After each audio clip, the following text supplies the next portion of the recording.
to the war in Ukraine now. Ukrainian officials say there has been a third day of Russian air attacks targeting Ukraine's southern cities, including the port of Odessa.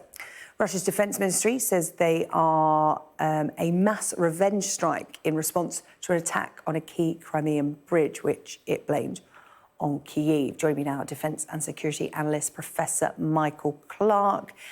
Right, Michael, what can you tell us about these latest strikes in southern Ukraine? Well, yeah, Sarah Jane, the attack on the Kerch Bridge was last week. These may be revenge attacks, but there are more motives behind it than that. Big attacks on Mykolaiv, Odessa, Chernomorsk, south of Odessa, 60,000 tons of grain was destroyed in one warehouse. The Russians are attacking grain silos and some of the infrastructure around the port that handles grain, because this is all to do with the grain deal, of course, which the Russians pulled out of last week. And they're playing hardball now for a number of reasons. If we look at what's supposed to happen in the grain deal, the three ports that deal with it, and they dealt with about 35 million tons last year, about 4 or 5 million tons a month. So ships leave those ports, they go to a central area where they assemble, and then they go more or less in, not quite in convoy, but down a corridor, which everybody knows about, and they get in and out safely. What the Russians have now said is that any ships, empty ships coming up that corridor to load, we will assume are carrying war materials, and therefore that will be an act of war and we'll respond accordingly. That's ridiculous. Nobody believes it. But what the Russians are doing is playing on the insurance industry.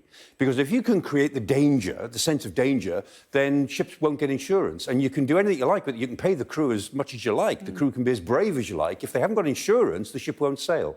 And so it's all about demands which the Russians are making. So they want relief from sanctions, they want to get their agricultural bank back into the SWIFT payment system and so on. Something else they want as well, which is the Togliatti-Odessa ammonia pipeline. This is the longest ammonia pipeline in the world.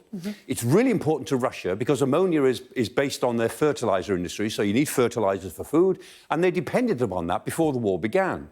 It's been closed since the start of the war, and the Russians have argued that what needs to be reopened so they can send their ammonia to world markets. But on the 7th of June, last month, somebody blew it up. Just on this side of the border, just on the Ukrainian side of the border in Kharkiv.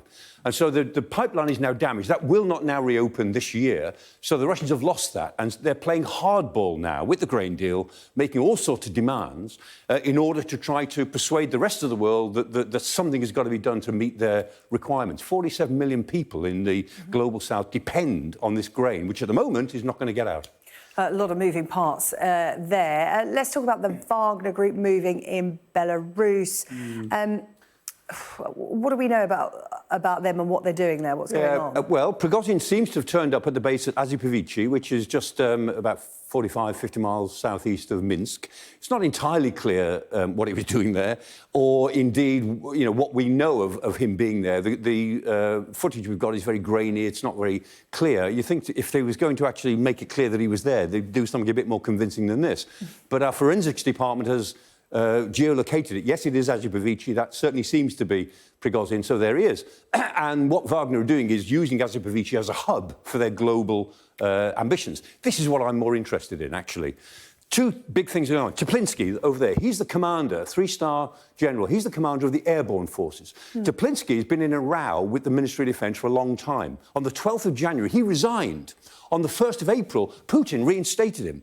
He's no friend of Gerasimov or of Shogu, and there's a row going on, and airborne commanders, and the airborne are the best part of the Russian army, they're the elite, airborne commanders have had the finger put on them because of the Prigozhin coup, because the VDV are quite close to Wagner.